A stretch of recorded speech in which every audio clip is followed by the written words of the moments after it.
Hey mga buddy, welcome to the channel or welcome back to the channel. And today we have a 2024 base Toyota Race. Hindi, Wigo. Joke lang. Corny ng joke. Dito joke. It's a Wigo. Mukha lang race. Base model. Sa video ngayon, syempre, re-reviewin natin to. POV style. And we're gonna drive it. We're gonna check the interior. We're gonna check the engine and all of its features. Huwag na natin patagalin. Ito ang base Wigo.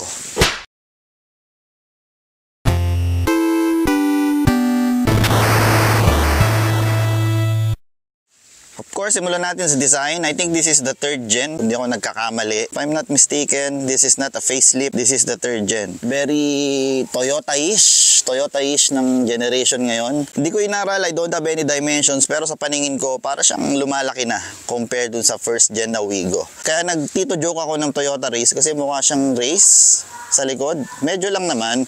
But it's getting bigger sa paningin ko. By the way mga buddy, kahit base model to, meron siyang DRL, ayan, DRL. Pero kasi ang DRL, pagka-on mo ng kotse, automatic mag-on yun eh. Ito, sumasabay sa park light yung kilay. Saka yung ano, so parang park light siya na DRL ang datingan. Pero yung headlight niya, mga buddy, putya, LED, pati yung bright. Base model yan, mga buddy. Pero kahit base model to, mga buddy, putya, may traction control yan. Oh. TRC off. Let's check the interior. Sa base model, door cards or sidings is full of plastic. Plasticky.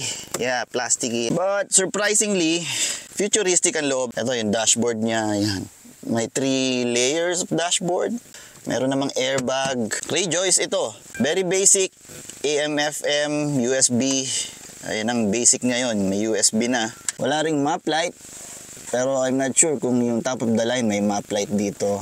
Kasi may plastic na ganyan.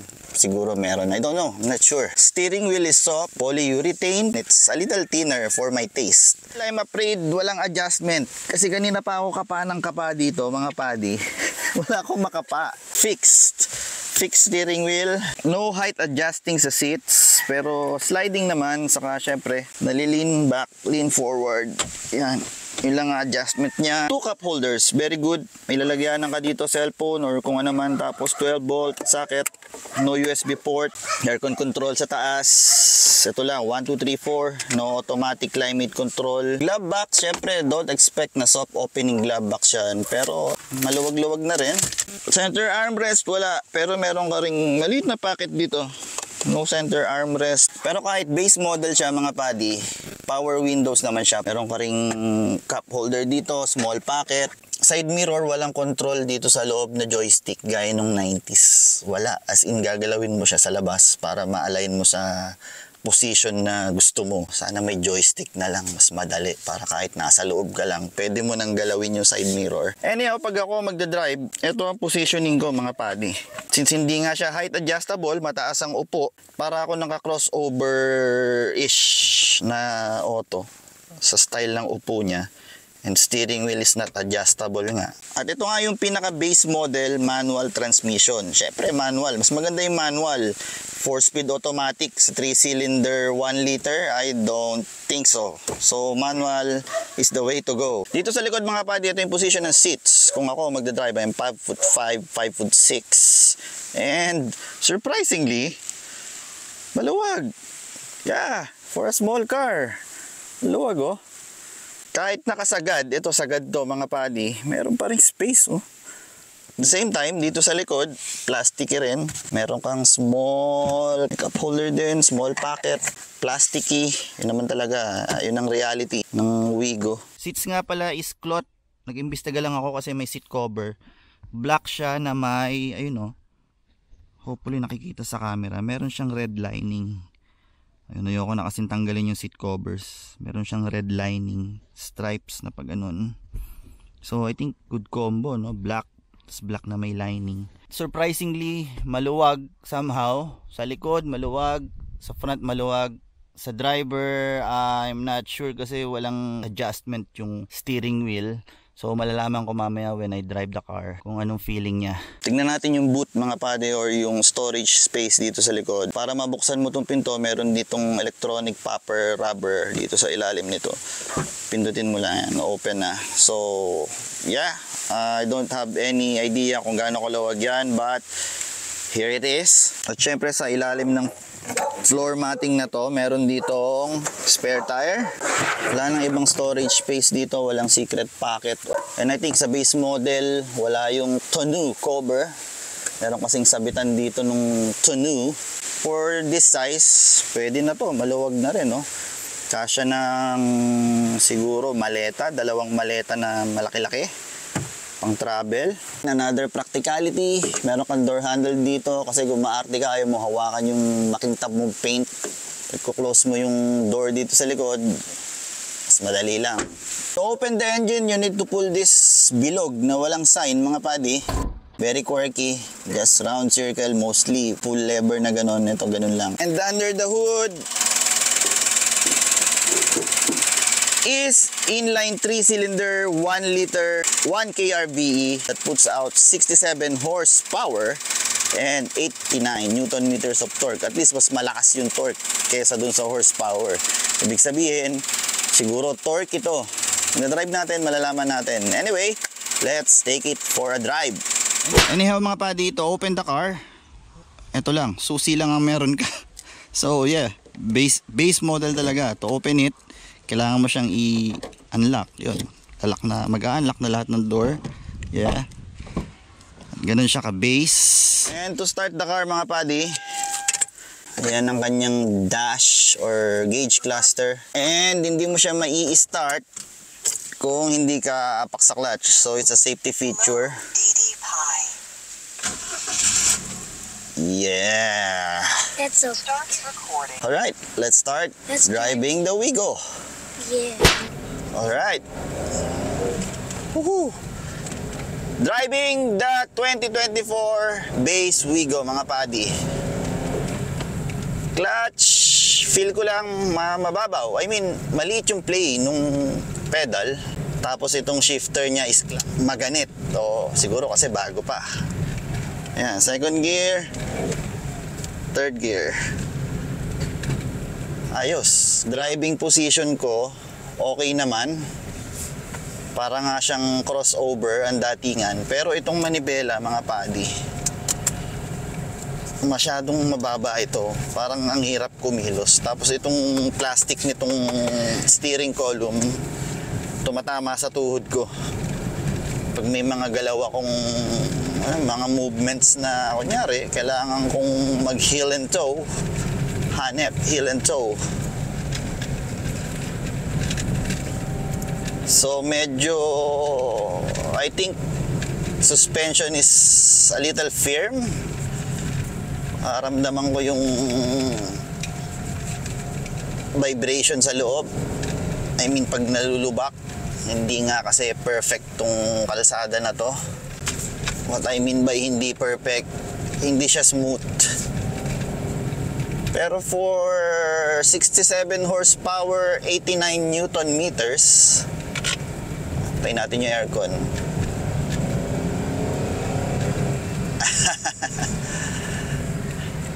Ayos din ha, 89 Newton meters ha. Kung napapansin nyo mga padi, pag nagre-review ako, binibase ko lagi sa fan. Actually, fan is kanya-kanyang fan yan eh. Mabagal ang auto mo, pwede ka pa rin magpakasaya. Medyo maiksi nga yung travel nung clutch. I mean, pag nilubog mo siya, mababaw lang. Maliit ang play. Pag binubog yung ibang sasakyan, pag nilubog mo yung clutch, medyo malalim, tas angat, diba? Ito, as in maliit lang. Right.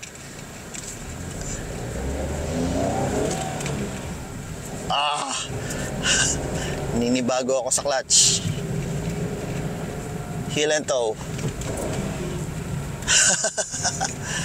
Alright. EG Hats.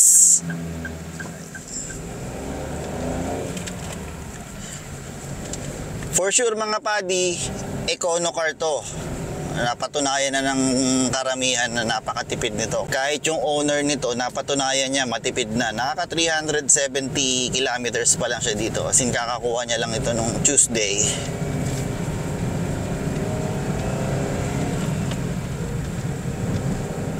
So far, we are 3 people in the car.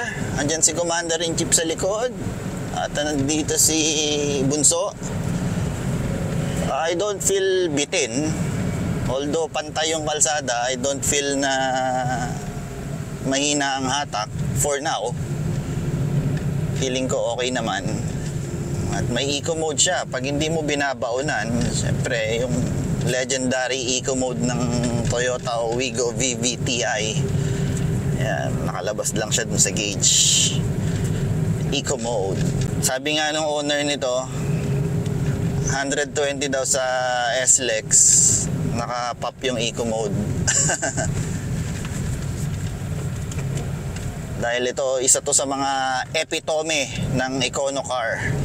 Kung econo car talaga, Wigo, I think number 1. Number 1. Kung econo car, pang daily, pwede rin pang biyahe, depende sa'yo. Pwede rin pang racetrack kung gusto mo. Depende yan sa fun na gagawin mo sa auto. Tingnan natin, pang overtake. Let's turn off the aircon, downshift to second gear.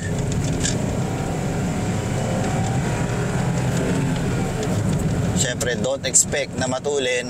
Pero somehow nakaka-overtake naman. Umabot siya ng 80 kilometers doon, 80 kilometers per hour. Napatay ko yung aircon kasi pag binuksan mo yung aircon, laking bagay na nawawala dun sa power ng makina eh. So mamaya susubukan naman natin yung hindi nakapatay ang aircon.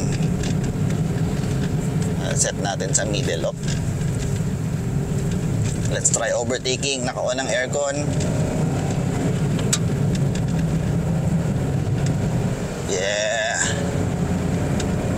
You really need to wind up the engine para maka-overtake.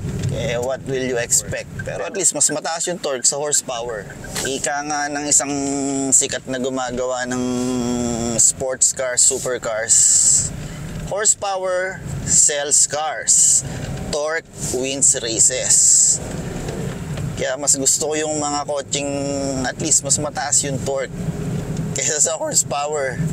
Aircon, number 2. Number 1 natin, malamig. So far, okay naman. Pero mas masarap siya number 2. Medyo tirik ang araw ngayon. Pero malamig. So visibility, itong A-pillar, mostly naman mga kotse ngayon, para sa safety, yung mga A-pillar, lalaki. So this one, medyo nakaka-block sa view. Sa likod, okay naman. Malaki naman yung window. Kahit nandoon yung ulo ni Commander-in-Chief, may nakikita naman ako. Hindi ko lang sure kung may 3 tao sa likod. Malamang medyo mahirap nang makakita ng visibility sa likod. Steering wheel is electronic power steering, so you don't feel connected. Isa yan sa mga modern touch ng mga kotse ngayon, electronic power steering wheel. So hindi mo na, depende sa manufacturer, pero mostly pag mga ganitong econo car, steering feel is wala, hindi mo na ma-feel. Alam mo yun, hindi siya talaga a driver's car. It's just a daily commute. But please get the manual transmission. Hindi naman matigas yung clutch, okay naman. I've heard a lot of horror stories ng mga automatic transmission ng mga previous Wigo kay Pitworks. May problema. Hindi ko na tinanong kung anong klaseng problema, pero sabi niya minsan daw delay mag-shift, mga ganong story. Bago-bago pa yung kotse, delay na mag-shift. Nakapark kami right now. Pag pumitik yung aircon or yung compressor, so may nararamdaman akong vibration sa kotse, pero mahinang-mahina lang, which is common sa ganito rin yung naramdaman ko noon nung may Mirage ako. Pag pumipitik yung aircon, may konting vibration sa makina, which translates dito sa cabin. Mahinang-mahina lang naman sa flooring, sa steering. Ayun lang yung nararamdaman ko right now. 3-cylinder mahirap iwasan na hindi mag-vibrate yung 3-cylinder. Isang 3-cylinder lang ang napaka-smooth na na-feel ko is which yung nagkaroon ako ng Ford Fiesta EcoBoost. Yun, yung 3-cylinder turbo na yun. dahil in-engineer nila ng maganda yung mga engine mounts nun. So nasasalo niya lahat ng vibration. Napaka-smooth nun, yun nga lang napaka-problematic. Backing up kung wala kang rear view camera, common naman yan. AB dito, C pillar is napakalaki yan. Yung pillar na yan mga pati, napakataba kasi hatch nga most designs ganyan naman. But back then, ang mga hatch, syempre may pillar pero maliliit lang, but that's for safety. Well, clutch bite is madali namang saluhin. Dali namang hanapin yung bite niya. First gear torque is okay na. So shifting at 3.5, okay din. Basta bibiglain mo yung gas papuntang 3.5, okay naman yung torque niya. Well, magaan naman yung kotse. So kayang-kaya niyang hilain. Wala lang siyang dead pedal dito mga pali. Walang dead pedal dito sa paanan ko. So walang mapahingahan yung paa ko diyan sa firewall. Tingnan natin ang handling. So far, a little playful. Not sports car playful, pero kahit ganun yung steering wheel niya na hindi mo ma-feel na connected siya sa gulong dahil nga electronic power steering, playful naman. Pag ganyan mo, nararamdaman mo gumaganon yung kotse, which is good.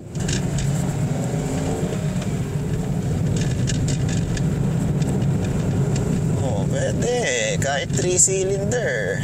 Driver feels nito mga padi, masyadong mahaba yung dashboard So parang ang layo mo dun sa windshield. Malaki yung dashboard. Yan din isa pang realidad ng mga kotse ngayon, mga Toyota mostly. Mahaba yung dashboard. So parang ang layo-layo mo dun sa windshield. So hindi mo tanaw yung, at least sa height ko hindi ko tanaw yung yung hood or pero hindi naman siya mahirap drive-in. Very relaxed, very malambot malambot tong steering wheel, malambot yung clutch, and the brakes are firm. Firm, taas pa lang firm na. Isa yan sa mga hinahanap kong katangian ng kotse mga padi. Yung pagpreno mo matigas na agad sa ibabaw. And as you push more, syempre, yung kagat na ganon. Pwede. Safety. Yes, safety, baby, safety.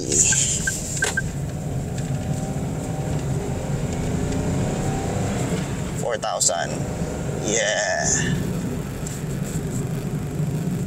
Heel and toe. Hindi ko makuha pa yung heel and toe niya. Mabagal kasi umakyat yung rev Side mirrors are good kahit medyo bad trip ako sa'yo kasi wala kang controls dito sa loob kahit manual ka. Di gaya ng 90s manual side mirrors, meron joystick dyan. Ito wala. You need to open your window para abutin. Mahirap yun doon. Siyempre, di ba, pag isa ka lang na driver ka tapos nagalaw yan or nasagi ng mga naglalakad, hirap, aabutin mo pa, gaganon-ganonin mo pa. Sana meron ka na lang joystick.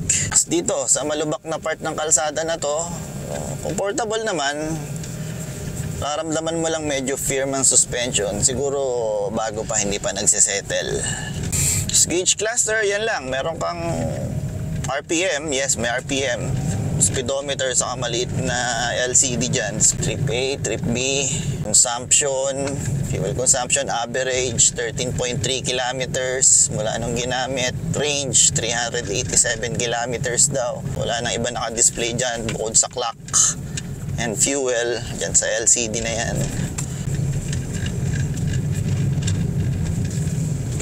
Sumusunod yung kotse Pag medyo slalom, sumusunod. I'm liking this. Steering wheel lang, hindi talaga ako fan ng electronic power steering kasi nga sobrang gaan. Masyado ako nagiging technical. Pag talagang passion mo magmaneho, malalaman mo yun Ito, hindi ko ma-feel kung anong ginagawa ng gulong. That's what I mean. Pag niliko mo, liliko. Pero yung, alam mo yung bumibigat, walang ganun eh. Pag bumibigat siya sa mga liko, wala ka nararamdaman na ganun. Alright. 4,000. 4,000. Alright. Okay naman. Not bad for 89 Newton meters. Wala naman to masyadong binubuhat na bigat. And would I recommend it? Yes. So, pero get the siguro yung middle or kung meron kayo pang top of the line para meron man lang kayo siguro mas maganda-gandang interior. Siguro may konting, ewan ko, hindi ako nakakita ng top of the line na Wigo interior eh. Siguro may magandang radyo, medyo may shiny kung ano man dyan. Pero get the manual. Please, get the manual. Hindi yung automatic transmission sa 67 horsepower blah blah blah torque, 89 Newton meters of torque. Please get the manual. Mas masisiyahan kayo mga padi. Ang cash daw nito is 609,000. Grabe yung mga kotse ngayon, ano? Alam nyo nung araw mga padi, SIR na yon. 650 plus thousand ang SIR kung di ako nagkakamali. Noong year 98, 99, 2000. Ngayon, Wigo. It's only Wigo, no? Grabe inflation natin mula nung year 2000. Tanda ko na pala. Na. Sa humps, okay naman siya. Medyo pagbaba niya, duyan, comfortable. Seats are comfortable. Firm ang foam pero masarap upuan. Wala akong nararamdamang masakit na kung ano mang tumutusok. Wala nga lang siyang malaking bolstering pag nagko-cornering ka.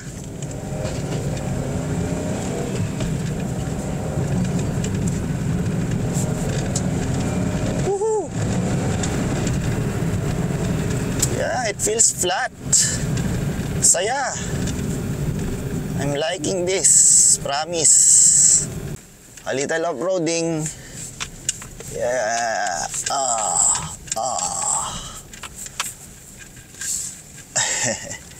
Pwede. Tingnan nga natin kung sasayad ang ilalim. May konting ano doon sa ano kasi pag umuulan dito lumalambot yan mga padi. Hindi naman siya sumabit.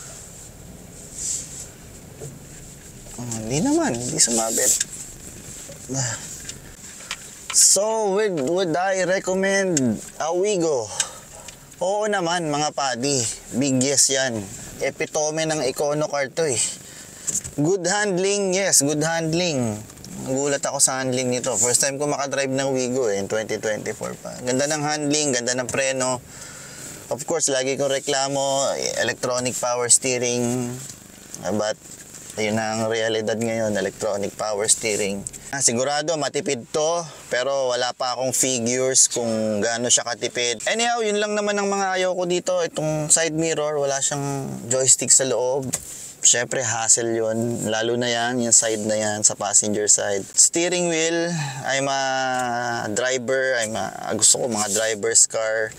But yun ang reality ngayon, electronic power steering ng panahon ngayon. I don't like the feel of the steering wheel, pero kung Econo car nga ang bibiliin mo, syempre okay yan, pang daily, matipid, 3-cylinder, 1 liter, matipid talaga yan, para ka lang nakamotor.